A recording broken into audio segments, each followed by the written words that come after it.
najenga muhogo bitakunda ko na mira na mate hanyuma mate gushika muhira sinzi ukuntu mbwiye umufasha wanje ngene ndondere ibinini ndumva nawe aranyibukije umuti ni ufise muhira erega naciye nikora paka kunyu rero candashira mu mazi ndakama man kuwa mbere nanumva niterera numva simba bikunda hanyuma ikindi shima Imana uyu mwana ku munsi wa gatanu mvuye ngaho masengesho haya ku mugoroba nyene tujyane saa saba z'ijoro umwana caraduka kimena kimwe numva arandamutse aradashwe nanjye ndashinduka ni mwizina ryasi nguma ndamufashe ubu cyangwa n'umufasha ntugura muri FM izi saha pastor arageze kwavuga hari icyo Imana iza gukora niyavuga uyu mwana nawe naraza gushikirwa kita maze kugura cyangwa mamba maso nguma nisize kiganza mwana nisize kiganza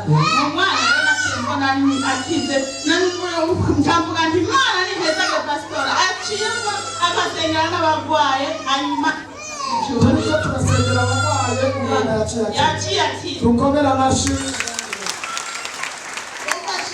Amen.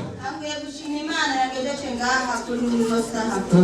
Ngiye no gushima Imana kutangaza yankoreye muri no mu kwezi. Mu byerekeye akazi kiwanje.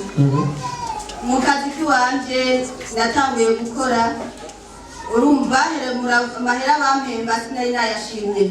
Hanyuma ndabwira umukoresha ni uranyongera amahera. Acamba muri uku kwezi yaranyongeye ko umushahara mugereranye caramuganyima utamwikirije umushahara nkeneye nzohava njahanda shambira ngo ndagusavye ngo ntuzugenda ahandi ngo ku kwezi kuza ngo nzokongera uyundi ndashima Imana kubitangaza ubwo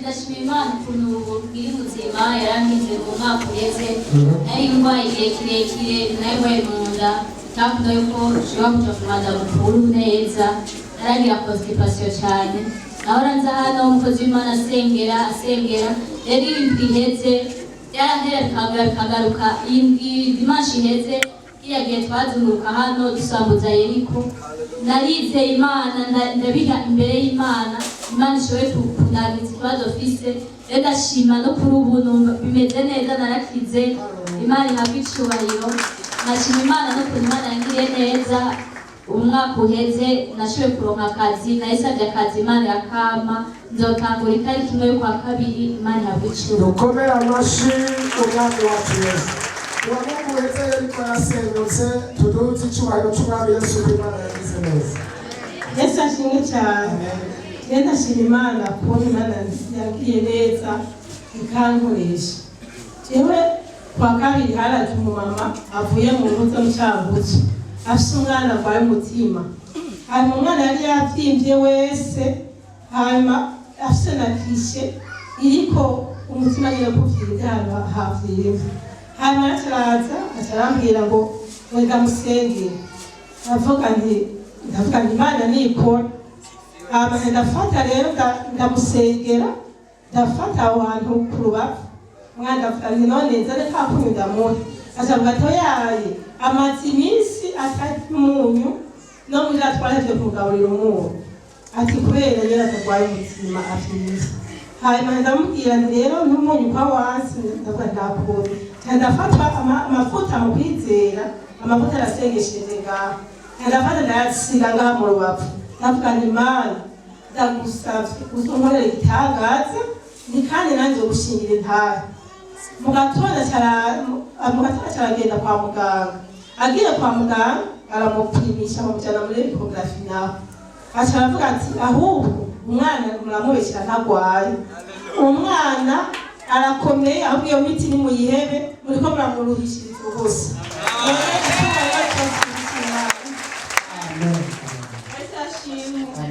naje mfata ngashima Imana ku munsi wa gatatu nahashe kuva mu ijoro afatwa n'indwara yo kuribwa ndibwa mu mugongo no mu nda nico mpagaze ngashima Imana arakize dukomere amashi umwami Yesu reka kime cyane mpagaze ngashima Imana kwa mbere y'umbi yahera narasotanze mu masaha 11 z'umugoroba hanyuma nkora kwibira hamacanyera ku maesikariye ndayangirira ko ndagira amasikariye ashika kuri ane ariko naguye mpaga gatatu nabaye Yesu ashimwe cyane nongera nshima kandi uno munsi mu gitondo naguye muhira numva mbabara amavi mpagaze bidakunda ko nshobora kumpagarara nacanguma nk'ubitwa nk'ukuru ariko nashyize mu isengero ndatanga ubuzima neza no kunumva mbana uturakira kuva nakize haleluya haleluya Yesu nashima nanje mpagaze ngaha kuri uyu munsi w'Imana shima rinishimwe rinini cyane afise ukuntu rivuga cyangwa afise ukuntu rigaragaza nkenguruka ko Imana yarayiduhezagiye mu muryango ikaduha umwana w'umuhungu kandi byagenze neza kandi tumugiyeko umukozi w'Imana Imana imushishikare kumusuka kwa amavuta yaradusengeye Imana iragahora ku ngoma. Yesu ashimwe shekere Amen. Nanje mpagaze ngaha nshaka gushimira Imana ibintu Imana yankoreye imaje iheze hajya twariko turazunguruka dusenyagura imisozi nanjye hari imisozi yari imbere yanje yarayisenyutse Yesu nashimwe ikindi nshaka gushimira Imana nuko Imana yari yarampaye akazi mugako kazi nkabona harimo ibibazo byinshi gusenga ntizakunda ko nza gusenga hagati mu ndwi na dimanche narakora kurya rero abanzi yuko ako kazi nagakuye ku karago ngaha mu ishengero ry'Imana hanyuma rero ngo masenga ntawe nigera mbarera umutwaro wanje nabubarira Imana ndi ku kazi nkaguma senga hanyuma Imana yarangiriye neza ejo nzotangura ku kazi ahandi Imana nishimwe. Ikindi nshaka gushimira Imana nuko umushahara nahora nkora Imana ibugujije gatatu Imana nishimye. Yeriko yarasenyutse kwe. Ikindi kintu nshaka gushimira Imana ndashima Imana ko hariho ikintu kimwe Imana yampaye muvyo no kwirata ivyo vyisi byo n'ubusa gihe kimwe biragera bigahera mugabo hari ukuntu Imana yampaye ingabire yo gusenga cyane cyane ku bana mbona telefone iraje y'umumama ntazo mu Gasekebuye arampamagara arambwira ati n'umuntu yakumpaye ati woshobora kuza kundabira umwana tugasenga ndava ku kazi ndagenda nashitse saa moya uwo mwana nasanze ari pararize umutwe n'ukuboko mu bitaro bari bamutahanye bavuga bati naje mu Bubirigi hanyuma uwo munsi naco bitwaye reka tubanze twihana ibyaha byacu imbere yuko tukico tubari Imana kubera umwana hanyuma uwo mwana tuca dutangura gusenga uwo mwana caradufasha turasenga cenza mbona mbaye pararize uko kuboko nuko kuguru uwo mwana yarabaye pararize umwana nza mbona atanguye gukina ntangura kwisengera kugira ivyo bintu vyari muri uwo mwana bingiyemo bimvemo navuye ngaho ntibabara kwizosi n'ukuboko bwanshitse muhira ndababwira nti muhaguruke dusenge Imana ndashika muhira ndafata kakunyu yakari gatabuke nasanze nakize iyo pararize Imana nishimye Imana ishimwe cyane muzika kunyu ko kafise inkomezi Imana yaduhaye yerekwa nuko Elisa yasengeye umunyu akawushyira mu mazi yarura agahumanuka natwe twasengeye imyunyu yanyu muzanye none kirabakiza n'amapararize n'imitima n'ibindi tuduze icyubahiro cy'Umwami Yesu.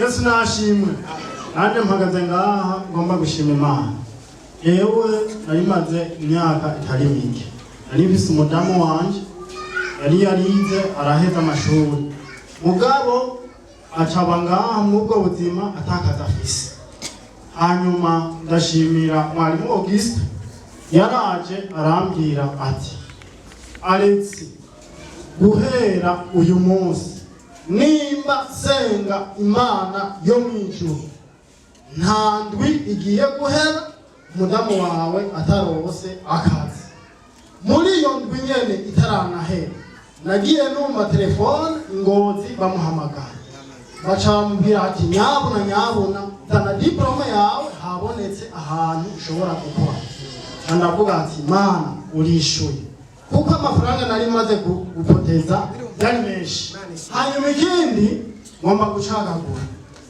nari mfise umwana yaragwaye uwo mwana rero basha bampamagara bambwira wa mwana ameze nabi kandi ararembye cyane. Candaza ndamubwira mwari umwana wanje ararembye, arambwira ati iyo ngwara si yo kumwica. Ndamujana kwa muganga, ndamujanye kwa muganga baramupima barabura na kimwe yarakize nawe. ariko ubu ndashima Imana.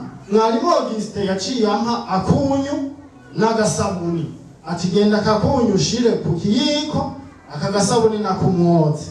Nkimwogeje ako gasabuni uwo mwana yacatangura gutapika ibintu bisa n'ikaburimbi.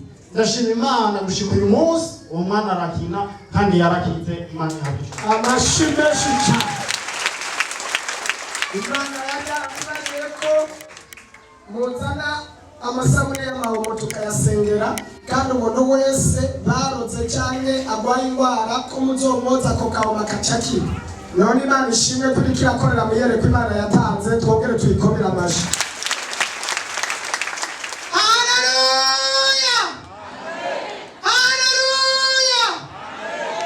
Nanje bene data mpagaze imbere y'ishengero nshima Imana. Sinzi ingene novuga Imana. Icyo nagomba gusaba uyu mukozi wayo umumpera amashi. Uyu twamuhawe ku Imana nyene iri ngaha. Yewe sinobirangira ngo ndabice kure.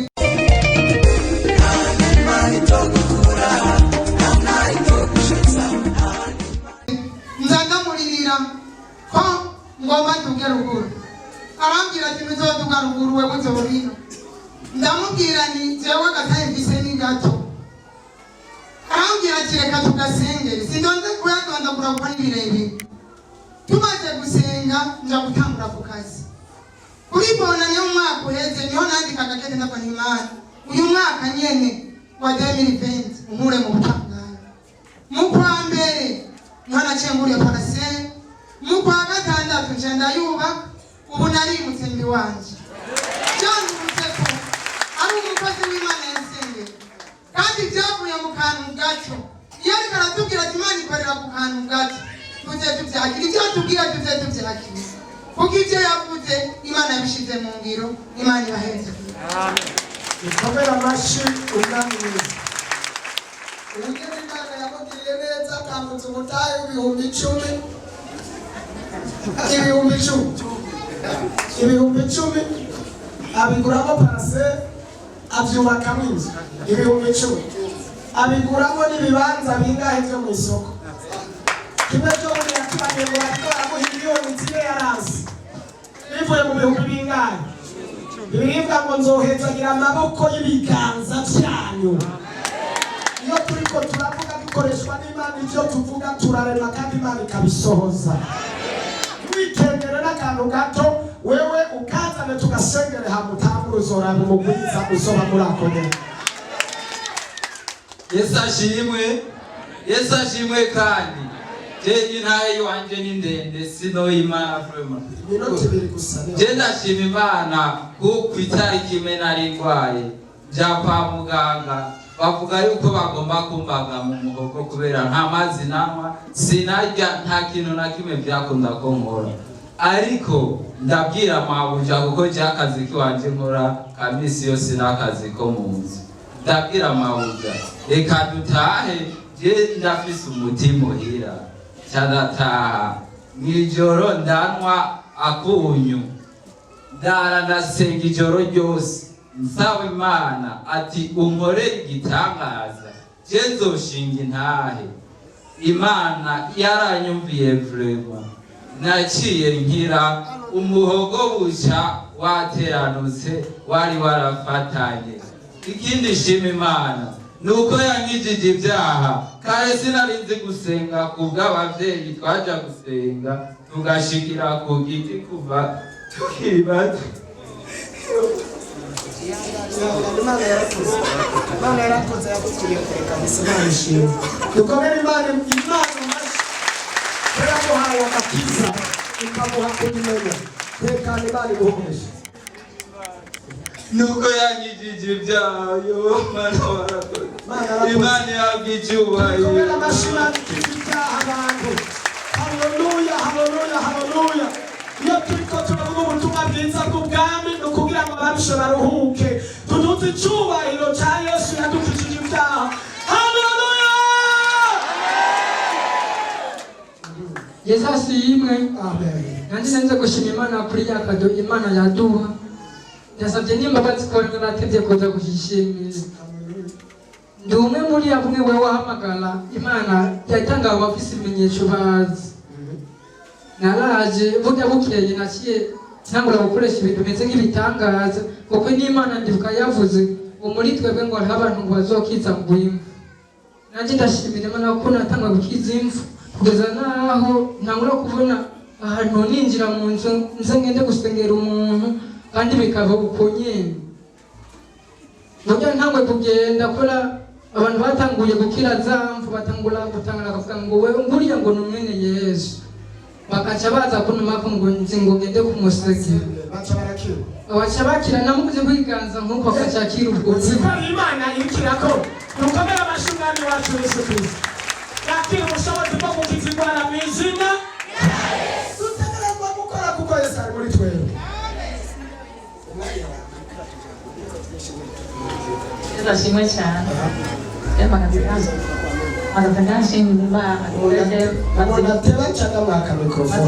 Maze amezi atatu ngaha gusa n'umushyitsi.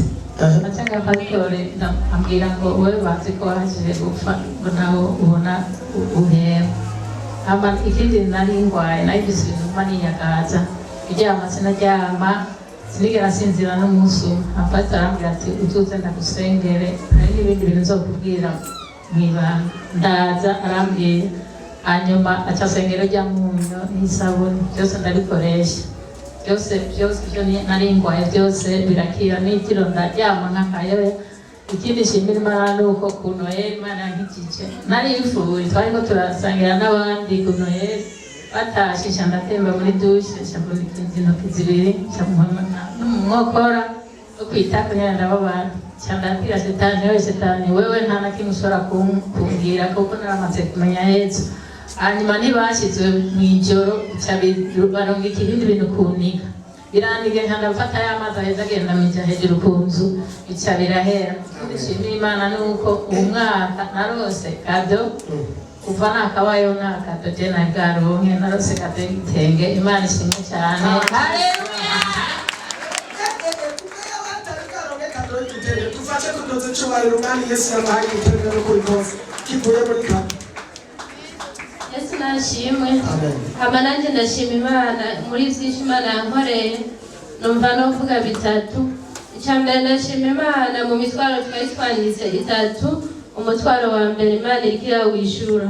Icyakabiri ndashima Imana hariho uwo tuvukana yigeze kuza ngaha arushe aremerewe aza avuye ruguru kuko yakumambwira ibibazo ndamubwira ati uko biri kose hari Imana uzoze bagusengere. Amaze gushika baramusengeye kandi amajambo umukozi w'Imana yamwaturiye ko yarabaye ubu arashima Imana. Ikindi shimira Imana nuko Imana yanshoboje mu myaka nari maze narakiriye agakiza. Hariho intambwe ntari bwashikeko yo gutangira Imana ikigira 10. Ndashima Imana ku mwaka uheze Imana yampaye impwemu yera akanshoboza kuba umwizigirwa kugira 10. Imana yacu nihabwe icyubahiro. Komera amashi umwami. Yesu nashimwe. Yesu nashimwe shengero ry'Imana. Rero nashaka gushimira Imana. Imana yarampaye amahera muri yindwi. None nashaka kwishimira natanya amvirope nari natwaye. Amvirope nari natwaye none nayizanye kugira ngo ntanga amahera shengero ikibanza. Yesu nashimwe. Icyambere nshaka gushima Imana nuko yadompeje agakiza. Ikindi shima Imana dimashe pasiteri yarasengeye abantu ngo kugira ngo baronke nk'akazi ubu rero Imana yarandompeje aho nkora vamidi naho nkora premidi. Rero pasiteri musengere umushahara ubanze uzane ubwa mbere na mbere wo ishimwe ry'ibya mbere hama tuce tuguzumisha hamwe ishashimwe Imana Noel yabaye ngwaye bari barandoze mu nda hari ibintu biguma birenga no kwitosi ariko ndashima Imana ko numva ndiko ndakira mwijoro niho nashemba nabanteye hazi ibintu yuko ibigishi cyane biza kunjya ndi mu musegetera ndabyuka ndabyica muri saro nge none cyasanga ibebe babyimbye saro yose yuzuye ivu ndavuga ntanyomba ndayobora nigire kushika ndayobora n'ubundi munsi ubu rero cyo mvuye ngaha mu masengesho yo ku mugoroba naciye numva umuntu antelefone ambwira ngo we rero wananiranye ndavuga nti kwa jina la Yesu turabisuzugura cyandigira rero ndashima Imana ko nageze ngaha kabisa muri repentance muhanga musuzugura abanze mu izina rya Yesu haleluya arundi mukozi w'Imana abisuzuguye ngo aryamye guca gatoya acabona mu cyumba acabona shetani ahagaze imbere yiwe agomba kumugira nabi nyene aravyuka apana mu none aca aravyuka aramurabasha dayimoni nawe yahagaze imbere yiwe nyene ahagaze gutya baramuraba ngo ni wewe shetani ni wewe sinarizi ko nari wewe acashira kumureka n'iryamira acashira ko agashuka acarisinzira uwo mudayimoni ngo aramuraba aravuga ati uyu muntu abandi iyo bambonye mu ndoto honyene barajugumira wewe tubonanye imbona nkubone aciye aryama arafise kimwe yishimikiza cariruka samusuzugura abadayimoni b'izina rya Yesu abadayimoni mubasuzugure ikintu icyo ari cyo cyose uzobona ubonye ipusi ucujugumira ubonye imbeba ucujugumira ubonye inzoka ucujugumira ubonye wumvise umukinzi ucujugumira oya mukwiye kubasuzugura igihe kimwe umukinzi yaraje arakinda ndavuga ati ongereza volume ongereza cyane aho nizi ibyo uri kurakoresha koresha byinshi cyane ati ahubwo umve ngaho warushe rwose tibyina ongereza kubyina atubyina nanjye senga Yesu rashira arabyina maze akanya twahejeje nanjye fata umwanya ndasenga nagiye numva ikintu gihuta nk'umuyaga erega mu ijuru turafise ubushobozi bw'Imana nzamusuzugura abadayimoni mu izina rya Yesu